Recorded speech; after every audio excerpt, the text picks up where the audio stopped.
কিন্তু আমার ওসমান হাদির উপরে গুলি চালানো হয়েছে, তাকে রক্তাক্ত করা হয়েছে, এই বিপ্লবীকে শহীদ করার পরিকল্পনা করা হয়েছে।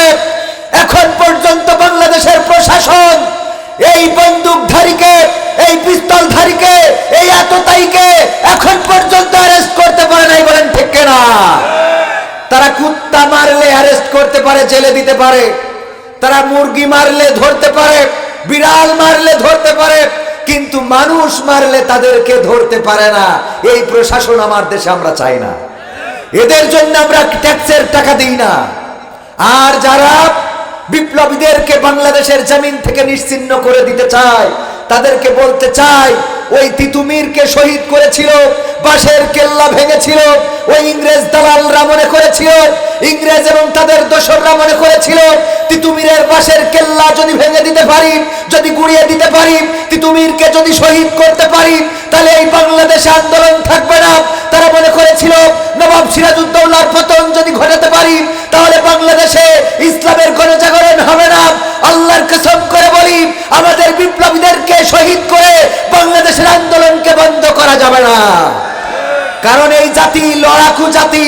আমরা 1947 সালে রক্ত দিয়েছি, 1952 রক্ত দিয়েছি, 1971 রক্ত দিয়েছি, 2024 রক্ত দিয়েছি, আমরা হেফাজতে রক্ত দিয়েছি, পল্টনে রক্ত দিয়েছি, গোটা বাংলাদেশের রাস্তায় রক্ত দিয়েছি, রংপুরের আবু সাইদ বুক পেতে দিয়েছে। সুতরাং এই বাংলাদেশে আল্লাহর জমিনে আল্লাহর দ্বীন কায়েম করার আন্দোলন চলবে। রক্ত লাগে, রক্ত যাবে, কিন্তু আন্দোলন স্তব্ধ হবে না। বলেন ঠিক কিনা? সেই মানুষ সিরাজগঞ্জে কি আছে নাকি? গঞ্জ দিনাজপুর আছে, দিনাজপুরে আছে।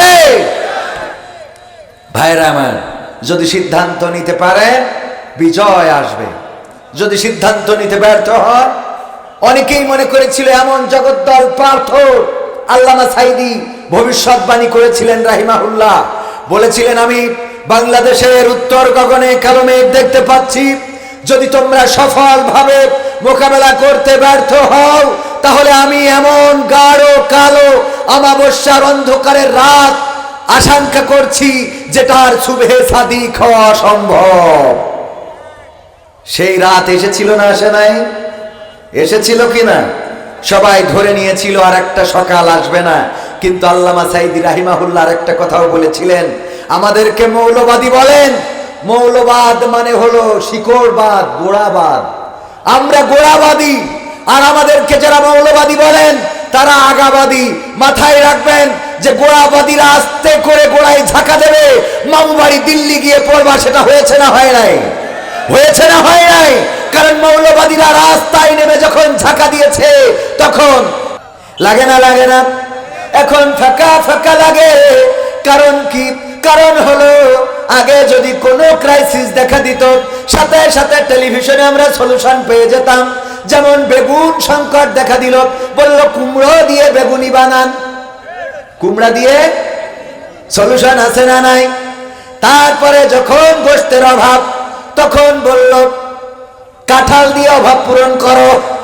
যখন মরিচের অভাব, বলল বর্ষাকালে যেহেতু মরিচ সংকট দেখা দেয়, সুতরাং আগে থেকে কাঁচা মরিচ শুকায়ে ফ্রিজে রেখে দেন, বর্ষাকালে পানিতে দিলে ওইটা আবার কাঁচা মরিচ হয়ে যাবে। বলেছে না? বলে নাই? এরপরেও বলল এই মোবাইল কে দিয়েছে? মোবাইলগুলো কে দিয়েছে? এইগুলো সব কিছু আমাদের এক এক সময় এক এক। আবার কোথাও কিছু ঘটে গেলে রানা প্লাজা ধসে পড়ল। তৎকালীন স্বরাষ্ট্রমন্ত্রী ছিল মখা আলমগীর, হ্যাঁ মনে আছে আপনাদের? বলল যে এটা সকালবেলায় গেট ধরে জামাত শিবিরের লোকজন এসে নাড়া দিয়েছিল। মনে আছে আপনাদের?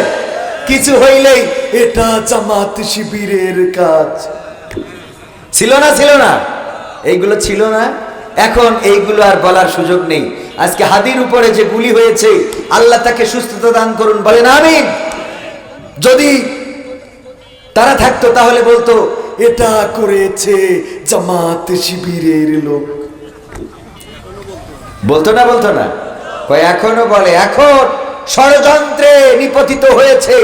তারা এই বাংলাদেশে অরাজক পরিস্থিতি তৈরি করতে চায়, গুপ্ত হত্যা চালাতে চায়, বিপ্লবীদেরকে বাংলাদেশ থেকে সরিয়ে দিতে চায়, বাংলাদেশ থেকে ইসলামী আন্দোলনকে মিটিয়ে দিতে চায়। তাদের ষড়যন্ত্র আজও আছে না নাই? রাজি কি আছে? দিনের বিজয় যদি আনতে হয় তাহলে কোরআনের জন্য ময়দানে ঝাঁপিয়ে পড়ার দরকার আছে না নাই? কোরআনের ময়দানে ঝাঁপিয়ে পড়বেন, কিন্তু নিজের মধ্যেও কোরআনের প্রতিষ্ঠা, নিজের মধ্যেও কোরআনের বিধান মোতাবেক নিজের জীবন পরিচালিত করার দরকার আছে না নাই? কিন্তু আমরা নিজেদেরকে কোরআনের আঙ্গিকে পরিচালিত করি না। আর এই জমিনে কোরআন কায়েম দেখতে চাই, কিয়ামত পর্যন্ত সেটা সম্ভব হবে? কতখানি সম্ভব হবে? আপনি যে মিষ্টিটা বানান, সেই মিষ্টি যদি আপনি না খাইতে পারেন তাইলে মানুষে ওই মিষ্টিকে কিনে খাবে। আপনি তো খাইতে পারেন না, আপনি খান না। আপনার জিনিসটা আগে আপনি নিজে ব্যবহার করতে হবে। যদি নিজের জন্য ভালো হয় সেটা অপরের জন্যও ভালো হবে। আল্লাহর নবীর সাহাবী রাদিয়াল্লাহু তাআলা আনহু জিজ্ঞাসা করলেন, ওগো নবী, আমি কখন বুঝতে পারবো আমি ঈমানদার হয়েছি? আমি কখন বুঝতে পারবো আমি আল্লাহওয়ালা পরহেজগার হয়েছি? আল্লাহর নবী বললেন, যখন নিজের জন্য যেটা ভালো মনে করবা তখন অপরের জন্য সেটা ভালো মনে হবে।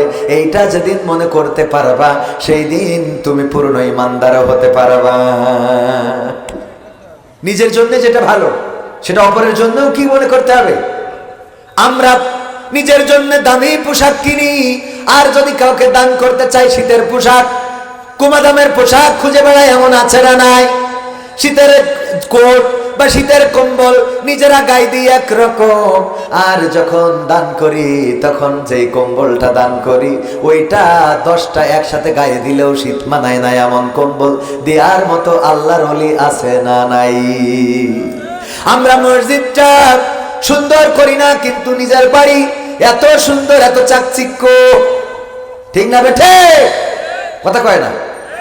আমাদের মসজিদের সাথে সম্পর্ক নাই, অথচ আমরা এই জমিনে নামাজ কায়েম দেখতে চাই। আমরা নিজেরা কোরআনটা পড়তে পারি না, অথচ কোরআন কায়েমের আন্দোলন করি, কোরআন কায়েম করতে চাই। নিজের মুখে দাড়ি নাই, অন্যের মুখে কেন দাড়ি নাই তাই নিয়ে সমালোচনা আছে না নাই? নিজের মুখে দাড়ি নাই, কোন হুজুরের দাড়ি কতটুকু লম্বা কতটুকু খাটো তা নিয়ে ওর সমালোচনা শেষ নেই। নিজে সারাদিন চায়ের দোকানে আড্ডায় রং তামাশায়, নিজের অপরাধের শেষ নাই, আর খুঁজে খুঁজে বের করে ওই যে ইমাম সাহেব আজকে দেখলাম এই কাজ করেছে, ওই মুয়াজ্জিন ওই কাজ করেছে, ওই মুসাল্লি এই কাজ করেছে, অমুকের বউ এই করেছে, তমুকের স্ত্রী এই করেছে। এইগুলো নিয়ে সমালোচনা আছে না নাই? আছে না নাই? অথচ নিজের খবর। আমি বলি, গায়ের গন্ধে বাঁচা যায় না, নাম রেখেছে আতর আলী। গায়ে এত দুর্গন্ধ যে ওর কাছেই বসা যায় না। এমন মানুষ আছে গায়ের দুর্গন্ধ, কাছে বসা যায় না, নাম রেখেছে আতর আলী। আমাদের দেশে কিছু উল্টা কাজ চলে। কি কাজ? নামাজ পড়ে না একক, তো ওর নাম হলো ইমান আলী। নামাজ পড়ে না একক, তো তার নাম কি? রোজার সাথে সম্পর্ক নাই, ভালো কাজের সাথে সম্পর্ক নাই, ওর নাম হলো মুমিন। আব্দুল মুমিন, মুমিন বলে ডাকে, এরকম আছে না নাই? জীবনে ওর যদি বোম মারেন যে সূরা ফাতিহা পড়, বলতে পারবে না। কালেমায়ে তয়্যিবা পড়তে বললি বলবে লা ইলাহা ইল্লা আনতা সুবহানাকা ইন্নী কুনতু মিনাজ জালিমিন। এর নাম কি? মুমিন। ও বাবা, আমি বললাম আমার দেশে মুসলমান, আমার দেশে মুসলমান আছে কিন্তু ইসলাম নাই, আর অনেক দেশে মুসলমান নাই কিন্তু ইসলাম। মুসলমান নাই কিন্তু ইসলাম আছে। সিঙ্গাপুরে যান, মুসলমান নাই কিন্তু ইসলাম এত সুন্দর করে প্রতিষ্ঠা তারা করেছে। কেউ দুর্নীতি করে না, কেউ চুরি করে না, কেউ মারামারি করে না, কেউ কাজে ফাঁকি দেয় না, কেউ অন্যায় করে না, কারো লাইসেন্স ছাড়া গাড়ি নাই, কেউ ট্যাক্স ছাড়া গাড়ি চালায় না। এমনকি আমি বলি যে আমাদের ইমানের শাখা প্রশাখা আছে না, 70-এরও অধিক শাখা প্রশাখা আছে। সবচেয়ে বড় শাখা হলো আল্লাহকে ইলাহ মেনে নেওয়া, আর সবচেয়ে ছোট শাখা হলো রাস্তা থেকে কষ্টদায়ক বস্তু সরানো। এর মধ্যে আমরা একটা বলি যে পরিষ্কার পরিচ্ছন্নতা ইমানের অঙ্গ, বলি না? বলি না? ইমানের একটা শাখা পরিষ্কার পরিচ্ছন্নতা। আর সবচেয়ে অপরিষ্কার হলো মসজিদের টয়লেট। আমার সাথে কি আপনারা একমত? সবচেয়ে অপরিষ্কার কোন জায়গা? মসজিদের টয়লেট। যারা 5 ওয়াক্ত নামাজ পড়ে এরা তো অন্তত ইমানদার, তারা ইমানের অঙ্গ মনে করে টয়লেটটা পায়খানা করে রেখে নিজের পাছা কতটুকু পরিষ্কার করে জানি না, টয়লেটটার বেহাল দশা দেখে বোঝা যায় যে ওর পাছায়ও ভুলে গেছে। ঠিক বলছে না ঠিক বলছে? নিজের কাজ সারা হয়ে গেল আর মনে হলো এখানে আর পৃথিবীর কেউ কোনোদিন আসবে না, এরকম। আমি একবার এক টয়লেটে মাঝে মাঝে কষ্টই হয়, কিছু টয়লেটে ঢুকে অন্যের পায়খানা পিশাব করার জন্য ঢুকলেও অন্যের পায়খানা পরিষ্কার করা লাগে। কারণ ভাই দেখা যাচ্ছে টয়লেটে যাবে না, আমি আগে গিয়েছি, তো যাওয়ার পরে দেখলাম যে আর এক আল্লাহর বান্দা তো তার মাল রেখে চলে গেছে। এখন আমি যদি বের হই তাহলে উনি মনে করবে হুজুর এই কামটা করে দিয়ে চলে গেল। ঠিক বলছি না ঠিক বলছি? এখন বাধ্য হয়ে অন্যের মাল আমার পরিষ্কার করতে হয়, কারণ না হলে বলবে হুজুর এত ওয়াজ করে, এত পরিচ্ছন্ন, কোট গায়ে এত দামি দামি, আর এই টয়লেটের অবস্থা। ঠিক না ঠিক? ভাইয়েরা আমার, এই জন্য নিজের জন্য যেটা ভালো অন্যের জন্য সেটা ভালো মনে করতে হবে। নিজে যদি মনে করেন এটা অন্য কেউ রেখে গেলে যদি আপনার ঘৃণা হয়, অন্য কেউ রেখে গেলে যদি খারাপ লাগে, তাইলে আপনি কেন ওইটা রেখে চলে যান? সুতরাং ওইটা পরিষ্কার করার দরকার আছে না নাই? এই ওয়াজ হয়তো অনেক হুজুর করবেন, আমি যেহেতু ছোট হুজুর ছোট ওয়াজ করলাম, কিন্তু এই ছোট কাজটাই করেন, এটাই আপনার জীবন পরিবর্তনের জন্য যথেষ্ট হতে, এটাই আপনার জীবন পরিবর্তনের জন্য যথেষ্ট হয়ে যাবে। ওগো আমার ভাইয়েরা, আমার মা বোনেরাও এসেছেন পর্দার অন্তরালে, রাস্তায় দেখতে পাচ্ছি আপনাদের থেকে মা বোনদের সংখ্যা কম না বেশি? অনেক বেশি। অনেক জায়গায় পুরুষরা প্যান্ডেল ভরতে পারে না, এখানে তো ভরেছে। অনেক জায়গায় পুরুষরা প্যান্ডেল ভরতে পারে না, আমি বলি মা বোনদের দেন সামনে আর পুরুষদের দেন মহিলা প্যান্ডেলে। এরকম আছে না নাই?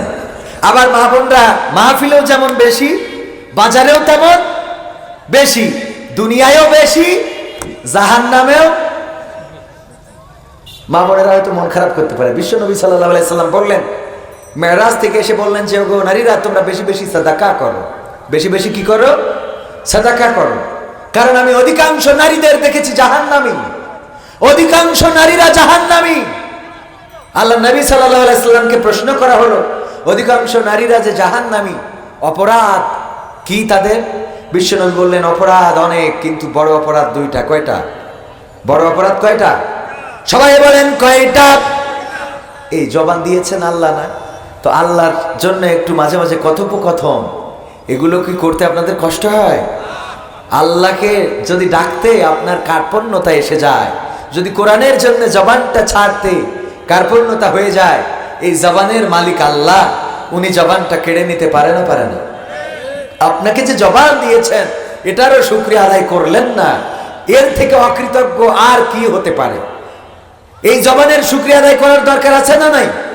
আমি কবির বিন সামাদ, আপনারা আমাকে ইউটিউব, ফেসবুক অথবা আলোচনায় দেখেছেন। যদি জবানটা না থাকতো তাহলে আপনারা কি আমাকে দেখতেন ওইভাবে? কারণ বোবা লোকের ওই আপা পাপা শোনার মতো টাইম কারো আছে? আমার জবানটা যদি না থাকতো, আমার শাহিন ভাই দাওয়াত করে এখানে এনেছেন, আমার পিছনে অর্থ খরচ করেছেন, রান্না বান্না করেছেন, মুরগির গোশ, গরুর গোশ, উঠির গোশ, ভেড়ার গোশ, হাতির গোশ, যা পারা যায়। হুজুর কি খাইলে হুজুর খুশি হবে? মুরগির ডিম, কবুতরের ডিম, হাঁসের ডিম, ঘোড়ার ডিম সব রান্না করেছে, যে হুজুর খান, খেয়ে খুশি থাকেন। এই যে খরচ করে হুজুরে নিয়ে আসলো, আমি যদি বোবা হইতাম আর আসার পরে যদি বলতাম হ্যাঁ বাবা বাবা,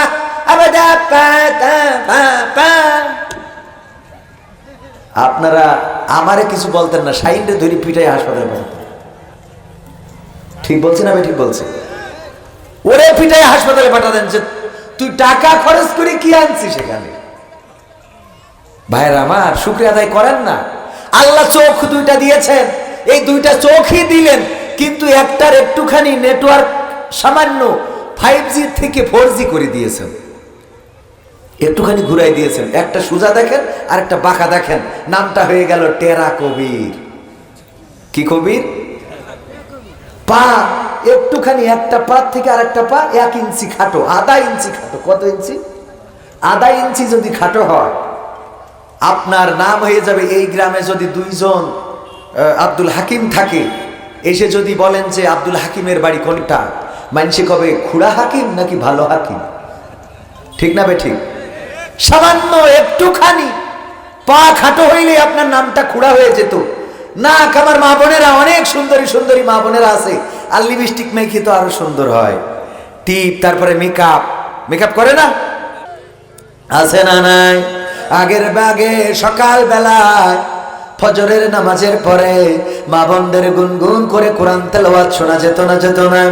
নামাজ পড়ে যখন মুসল্লিরা বাড়িতে আসতো, আমরা বাড়িতে ফিরতাম, কত মানুষের ঘরের পিছন দিয়ে যাওয়ার সময় ওই বাড়িতে কোরআন তেলাওয়াতের আওয়াজগুলো শোনা যেত। আর এখন সেই সব বাড়িতে স্টার জলসা জি সিনেমা আছে না নাই? স্টার জলসা জি সিনেমা, ওইটা আবার যে বাড়িতে ওয়াইফাই চালু হয়েছে, ফোনের মধ্যে ইমো আছে, হোয়াটসঅ্যাপ আছে, মেসেঞ্জার আছে, ফেসবুক আছে, জিপিটি, চ্যাট জিপিটি আছে, ইত্যাদি ইত্যাদি ইত্যাদি ইত্যাদি রয়েছে। এই সব সোশ্যাল যেসব অ্যাপস রয়েছে, এইগুলোর মধ্য দিয়ে নানান অপরাধের মধ্যে জড়িয়ে পড়ছে, আছে না নাই? আপনার এলাকায় ক্যাসিনো খেলা অনলাইনে আছে না নাই? কথা কয় না, আছে না নাই? ক্যাসিনো খেলে অনলাইনে জুয়া।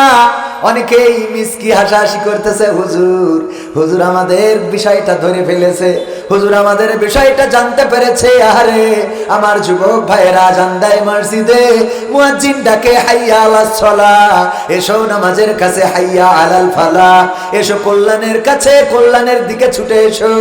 কিন্তু সেই মসজিদ তোমারে টানতে পারলো না, ওই আল্লাহর ঘর তোমারে টানতে পারলো না। তুমি ফেসবুকে সময় দাও, ইউটিউবে সময় দাও, তুমি ইমোতে সময় দাও, হোয়াটসঅ্যাপ মেসেঞ্জারে সময় দাও, তুমি ওই যে অনলাইন ক্যাসিনোতে সময় দাও, অর্থ সম্পদ নষ্ট করে ফেলাও। ওগো আমার যুবক ভাই, এই দিনটা বুঝতে পারবা। অনেক সময় ফকিরদের কিছু নাটক দেখা যায়, ফকির ভিক্ষা করতেছে, একজন ফকিররে কোনো কিছু ছাড়াই 500 টাকার নোট একখান দিয়ে দিয়েছে। এইটা দেওয়ার পরে বলতেছে, তুমি আর আমি এক সমান। তুই আর আমি এক সমান মানে? তুই ফকির আর আমি তোরে ভিক্ষে দিলাম। কই যেইভাবে তুমি আমারে 500 টাকা দিলে, এইভাবে আমি টাকা হিসাব না করে ওইভাবে অপব্যবহার করেছি, বাবার টাকা যেখানে সেখানে মেরে দিছি। এই জন্যে এখন থালা হাতে ঘুরে বেড়াই। অপেক্ষা করো, তোমারও একদিন সেই দিন আসবে। কারণ তুমি যদি ভুল পথে টাকা নষ্ট করো, অর্থ সম্পদ নষ্ট করো, এমন একদিন এসে যাবে নিজের পেটের মধ্যে গ্যাস, এই গ্যাসের বড়ি খাওয়ার মতো টাকাটাও খুঁজে পাওয়া যাবে, এইটাও দেয়ার মানুষ পাওয়া যাবে না। এই জন্য অর্থের অপচয় করা যাবে না। জুয়া খেলা হারাম, ক্যাসিনো খেলা হারাম, এইগুলো করা যাবে না। হারাম থেকে বিরত থাকতে হবে, হালাল কাজগুলো করতে হবে। ওগো যুবক, যদি সকাল বেলায় কোরআনটা পড়ো, অন্তত কোরআন পড়ে দিনের শুরুটা করো, তোমার দিনের শুরুটা মঙ্গলময় হয়ে যাবে। আর ওই দিন যদি আল্লাহ তোমার দিন ফুরিয়ে দেয়, ওই দিন যদি তোমার মৃত্যুর ডাক এসে যায়, তাইলে আল্লাহ রাব্বুল আলামিন জীবন জিন্দেগির গুনাহ মাফ করে দিয়ে কোরআনের ইজ্জতে, নামাজের ইজ্জতে, রোজার ইজ্জতে তোমার জান্নাতটাও আল্লাহ দান করে দিতে পারেন। বলেন সুবহানাল্লাহ। আল্লাহ রাব্বুল আলামিন কোন গুনার কারণে জাহান্নাম দিবেন আর কোন নেকের কারণে জান্নাত দিবেন, সেটা আল্লাহ রাব্বুল আলামিন ঠিক করবেন। আমাদের ঠিক করার কোনো উপায়, আমি নামাজ পড়ি বলেই জান্নাতে যাব এই নিশ্চয়তা আমাদের আছে? আমি রোজা রাখি বলে জান্নাতে যাব এই কথা বলার সুযোগ নাই। বিশ্বনবী সাল্লাল্লাহু আলাইহি সাল্লামের সাহাবীরা একটা লাশ যেতে দেখলেন, একটা জানাজা যেতে দেখলেন, দেখার পরে বললেন লোকটা জান্নাতি, লোকটা জাহান্নামী। বললেন লোকটা জাহান্নামী। আল্লাহর নবী সাল্লাল্লাহু আলাইহি সাল্লাম বললেন, তোমরা এমন কথা বলতে পারো না, ওই লোকটা জাহান্নামে যাবে কেমনে বললে তোমরা? বলল, দুনিয়ার জীবন জিন্দেগি এই লোক ভালো কাজ করে নাই, এই লোক দুনিয়ার জীবনটা খারাপ কাজে পরিচালিত করেছে, পাপ করেছে, গুনাহ করেছে, জেনা করেছে, ব্যভিচার করেছে। এই জন্য আমরা বুঝে নিলাম ওই লোকটা জাহান্নামী। আল্লাহর নবী বললেন, জান্নাত জাহান্নামের মালিক তুমি নন, আমার রব যদি চান তাইলে এই লোকটাকে জান্নাত দান করে দিতে পারে। আবার আরেকটা জানাজা যখন যাচ্ছে, বিশ্ব নবীর সাহাবী রাদিয়াল্লাহু তাআলা আনহুগণ বললেন, ওই লোকটা জান্নাতি। আল্লাহর নবী বললেন, এই কথাটাও তোমরা বলতে পারো না, কারণ জান্নাতের মালিক তোমরা নও, জাহান্নামের মালিক তোমরা নও। যাকে তোমরা বাহ্যিক ভাবে দেখছো লোকটা জান্নাতি, আল্লাহর কাছে এমন কোন অপরাধ থেকে থাকতে পারে যে অপরাধের কারণে এই লোকটাও জাহান্নামের বাসিন্দা হয়ে যেতে পারে। আপনাদের এ কথা বিশ্বাস হলো না? আল্লাহর নবী সাল্লাল্লাহু আলাইহি সাল্লাম বলেছেন, এমন অনেক উম্মত আমার থাকবে যারা জান্নাতটা খুব কাছাকাছি, এমন সময় এমন একটা আল্লাহর নাফরমানি কাজ করবে, যেই নাফরমানি কাজের জন্য আল্লাহ গোটা জীবন জিন্দেগির সওয়াব বরবাদ করে দিয়ে তার জাহান্নামের বাসিন্দা বানিয়ে দিবে। আবার অনেকেই এমন খারাপ লোক, গুনাহ করেছে, অন্যায় করেছে, অপরাধ করেছে, এই অন্যায় অপরাধ করা ব্যক্তিটা মৃত্যুর সন্নিকটে যখন পৌঁছে যাবে, তার নাকের ডোগায় অথবা 1 বিঘাত সামনে যখন জাহান্নামটা থাকবে, সেই মুহূর্তে আল্লাহ সন্তুষ্টির এমন একটা ভালো কাজ করবে, যেই কাজের জন্য আল্লাহ তার গোটা জীবন জিন্দেগির গুনাহ খাতা মাফ করে দিয়ে জান্নাতের বাসিন্দা বানিয়ে দিবেন। বলেন সুবহানাল্লাহ। এমন ভালো কাজ করার দরকার আছে না নাই? কিন্তু আমাদের সময় বড় অল্প, অল্প সময়ের মধ্যে সেই ভালো কাজের সুযোগ আমরা পাবো কিনা। পুরান বিন্নাকুড়ি বদরপাড়া বাইতুন নূর জামে মসজিদের উন্নয়ন কল্পে আয়োজিত প্রথম বার্ষিকী আমরা এটা শুরু করে দিলাম, আলহামদুলিল্লাহ। বলেন আলহামদুলিল্লাহ। আমরা এটা শুরু করলাম, কত মাহফিলে যায়, 103তম মাহফিল, 132তম মাহফিল, 63তম মাহফিল, গতকালকে মনে হয় করলাম 43তম মাহফিল, গতকালকে নাটোরে 43তম মাহফিল। আমার বয়স 39 বছর। কত বছর? 39। তার মানে আমার জন্মের আরো 4 বছর আগে মাহফিলটা শুরু হয়েছে।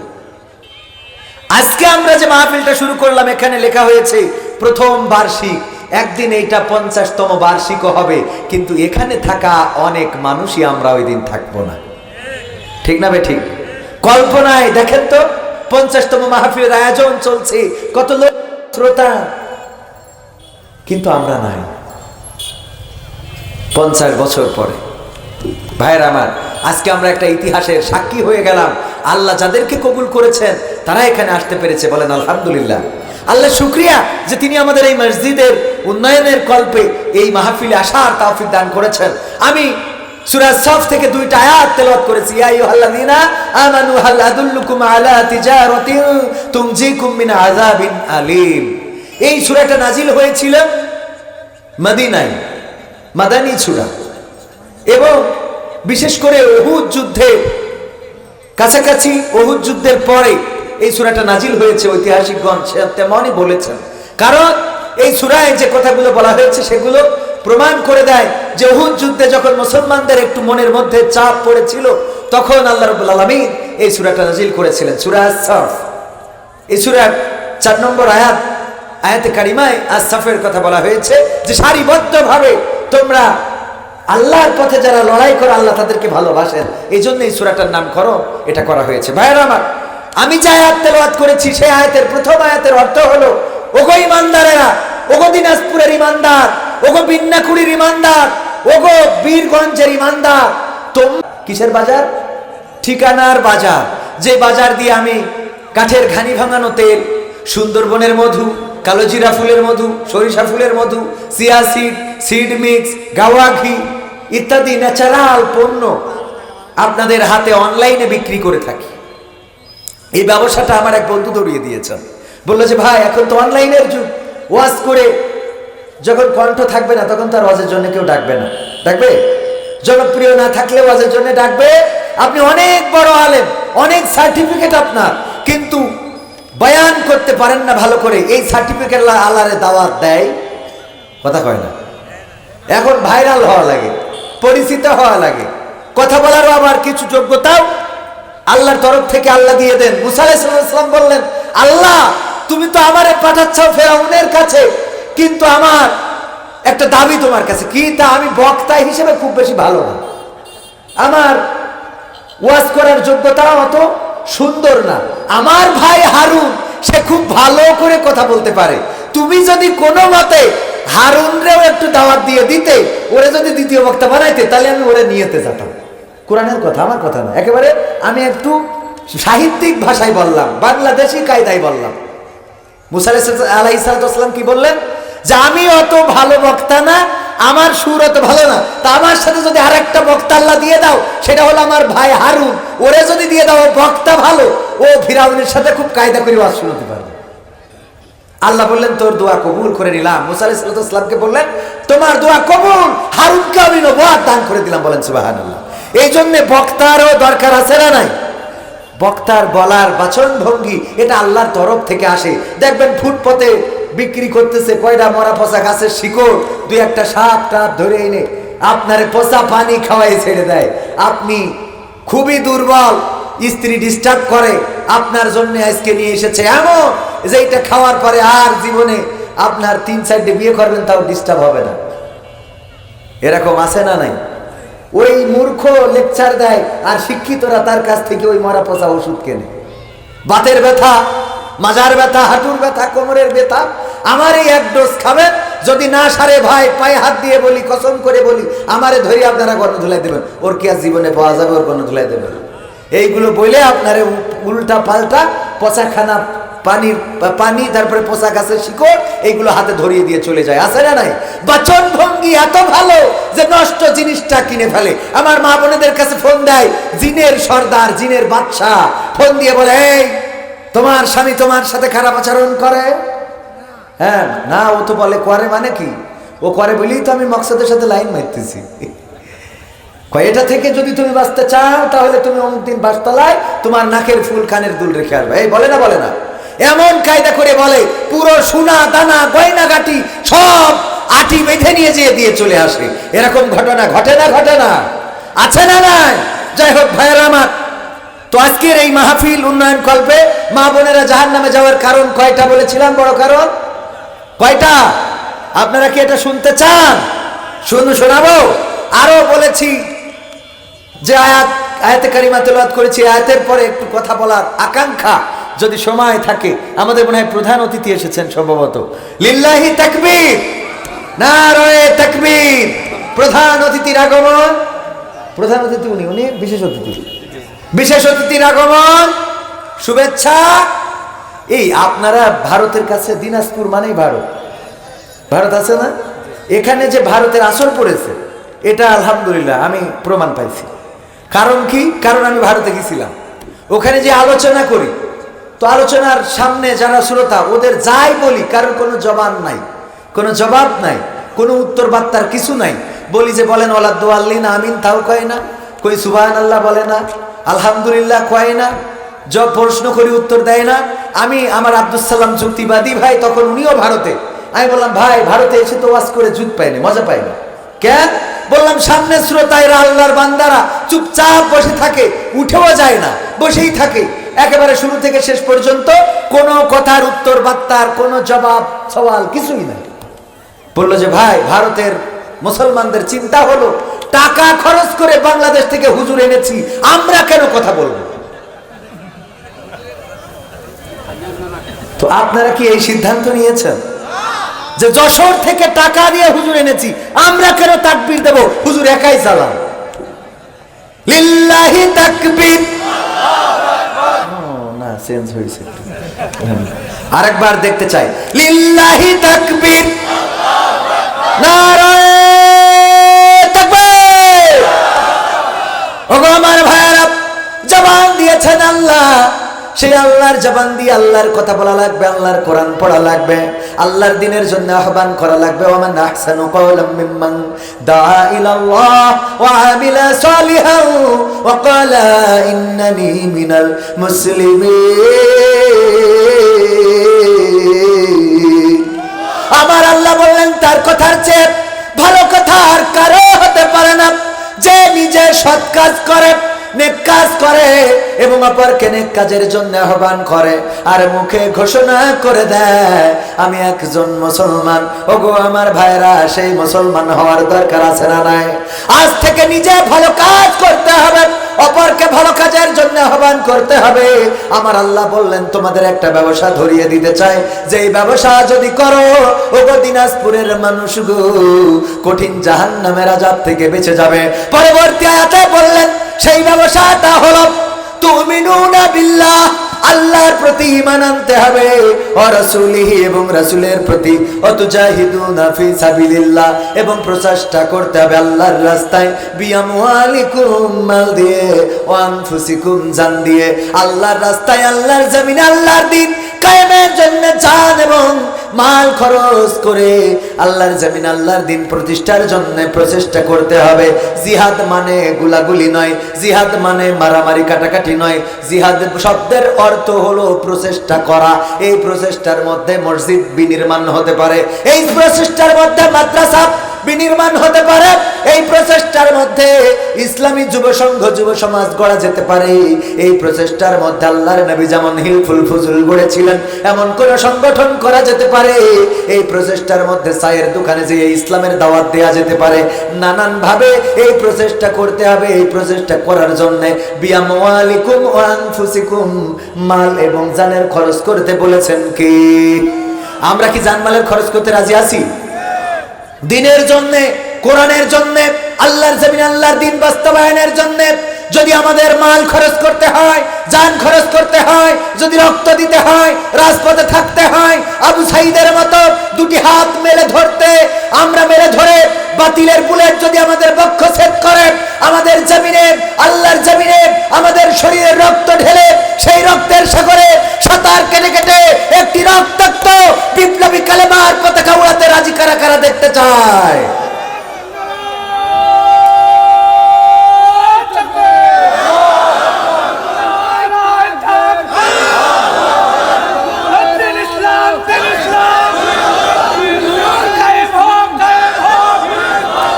সম্মানিত ভাইরা, সম্মানিত তাওহীদি জনতা, যদি দ্বীন ইসলামকে কায়েম দেখতে হয়, যদি দ্বীন কায়েম দেখতে হয় তাহলে পকেট কাটার দরকার আছে না নাই? পকেট থেকে খরচ করতেন আল্লাহর নবী সাল্লাল্লাহু আলাইহি সাল্লাম যখন বলতেন সাহাবীরা উজাড় করে দিয়ে দিতেন।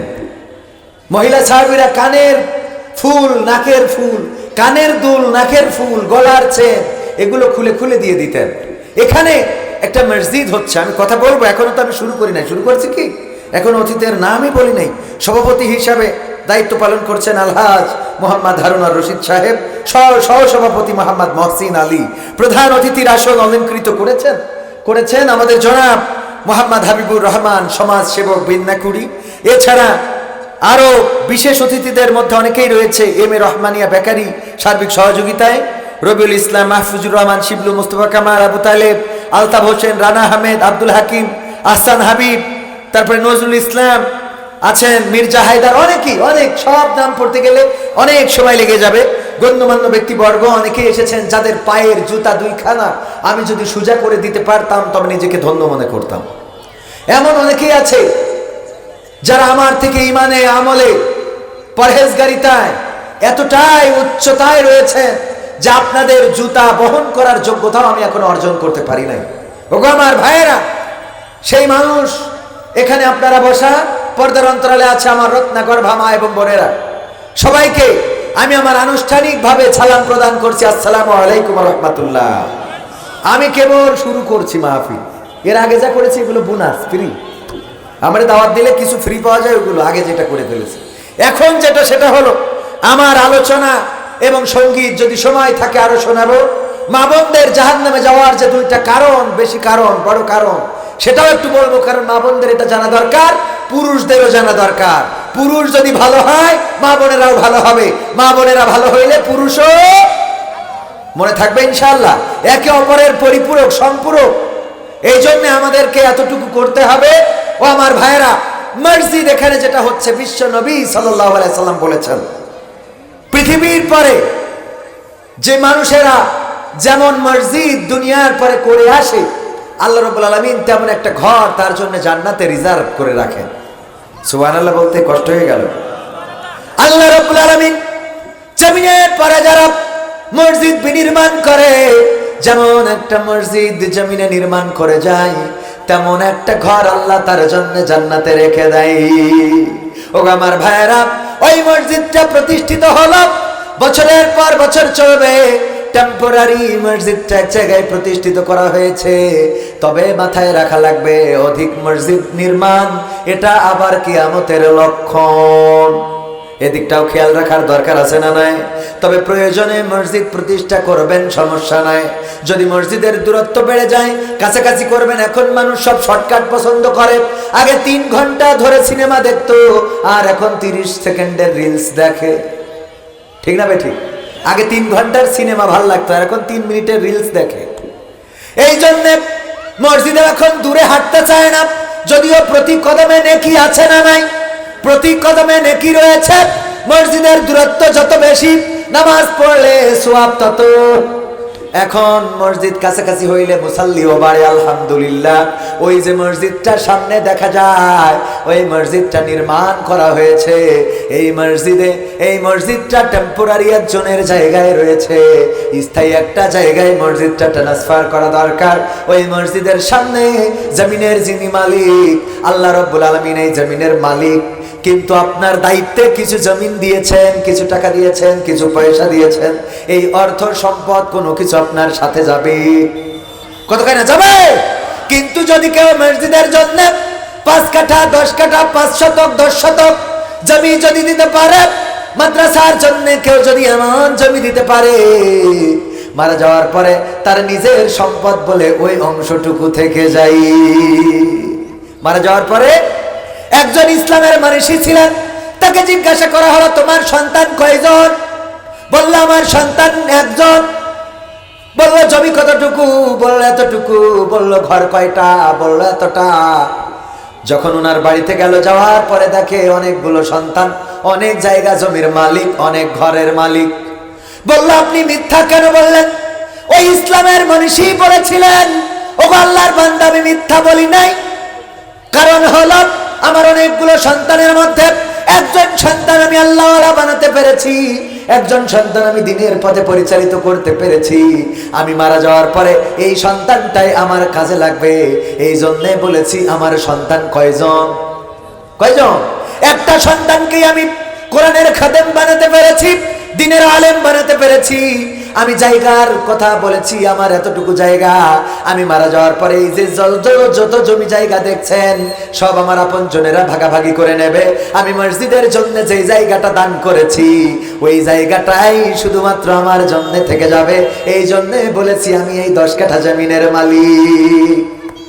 আমার অনেকগুলো যে ঘর দেখেছেন আপনি, আমি বলেছি আমার ঘর অল্প, এই কয়টা। ওই ঘরগুলো হলো আমি যে মাদ্রাসা তৈরি করেছি, ওই মাদ্রাসায় যে ঘরগুলো বানিয়েছি, আমার মৃত্যুর পরে ওই ঘরগুলো কাজে লাগবে।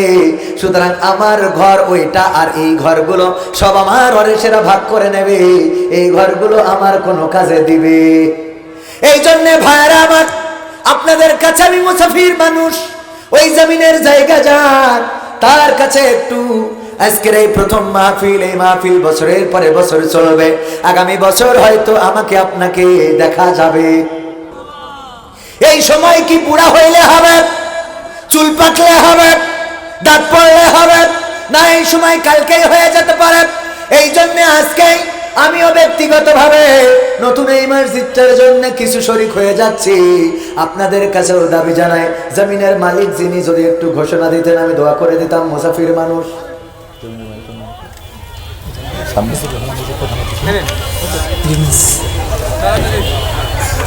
আমি ব্যক্তিগতভাবে 500 টাকা এই মসজিদের জন্য শরীক হইলাম।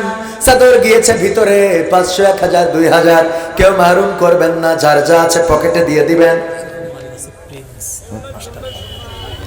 আমাদের জনাব হাসান হাবিব মাস্টার প্রিন্স, ওনার জায়গা আছে, যদি সম্ভব হয় মসজিদের জন্য কিছু জায়গা, আল্লাহর ঘরের জন্য যদি কিছু জায়গা আজকে ঘোষণা দিতেন, আমি মুসাফির মানুষ, দূর থেকে এসেছি, দোয়া করে যেতাম।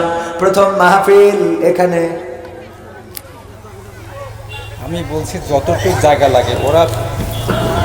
আসসালামু আলাইকুম। আমি মসজিদ কমিটিকে বলছি যে আপনারা ইঞ্জিনিয়ার নিয়ে আসেন, আসি একটা প্ল্যান করেন ভবিষ্যতে যতটুকু জায়গা লাগে একটা মসজিদ, একটা ইমামের থাকার জায়গা, অজুখানা, টয়লেট, যতটুকু জায়গা লাগে আমি একেবারে রেস্টে দিয়ে দেবো। মাশাআল্লাহ, নারায়ে তাকবীর, লিল্লাহি তাকবীর, নারায়ে তাকবীর। আহসান হাবিব প্রিন্স সাহেব জিন্দাবাদ, জিন্দাবাদ। আহসান হাবিব প্রিন্স সাহেব উনি একজন স্কুলের শিক্ষক, টিচার মানুষ। উনি এত সুন্দর করে বলবেন ভাবতেও পারি নাই। ওগো রব, তোমার ঘরের জন্য জমিনের এখন অনেক দাম, জমিন কেউ ছাড়তে চায় না, বলেন ঠিক কিনা? নিজের যতটুকু জমিন সেই জায়গাটায় পাঁচিল শুরু করে দেয়। আর উনি বললেন ইঞ্জিনিয়ার নিয়ে এসে মসজিদ করার জন্যে, টয়লেট করার জন্যে, উজুখানা করার জন্যে যতটুকু জায়গা লাগবে ততটুকু জায়গা উনি আল্লাহর জন্য রেজিস্ট্রি করে দিবেন। বলেন আল্লাহু আকবার। ও আল্লাহ, তুমি আমার মাস্টার সাহেবের এই জমিন দানকে কবুল করে নাও। আল্লাহ, তুমি এই দানের ওসিলায় জান্নাতে জায়গার ব্যবস্থা করে দিও। আপনজন যারা কবরে মাফ করে দাও। আল্লাহ, দুনিয়ার জমিনে যারা বেঁচে আছে নেখায়াত দান করে দাও। আল্লাহ, এই মসজিদের ওসিলায় গোটা পরিবারকে কিয়ামত পর্যন্ত দিনের পথে চলার থাকার তৌফিক দান করে দাও। তারপরে আর কোন আল্লাহর বান্দা আছেন আমার ভাইরা? জনাব এম এ রহমানিয়া বেকারি, আমাদের কিডা আফতাবউদ্দিন সাহেব আজিজুল হক মৃত গ্রাম বিন্নাকুড়ি 20 কেজি রড দিবেন। লিল্লাহি তাকবীর। আল্লাহ দানকে কবুল করে নাও, নেখায়াত দান করে দাও।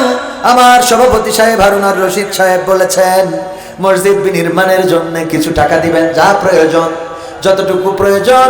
এরা এত দিবেন না, কিন্তু একটা অ্যামাউন্ট বলেছেন। এখন একটা অ্যামাউন্ট শুনতে চায় আল্লাহর ঘরের জন্য। কতটুকু দিতে পারবেন? আমি মুসাফির মানুষ, দোয়া করে দেব। আমার সভাপতি সাহেব যদি একটু ঘোষণা দেন।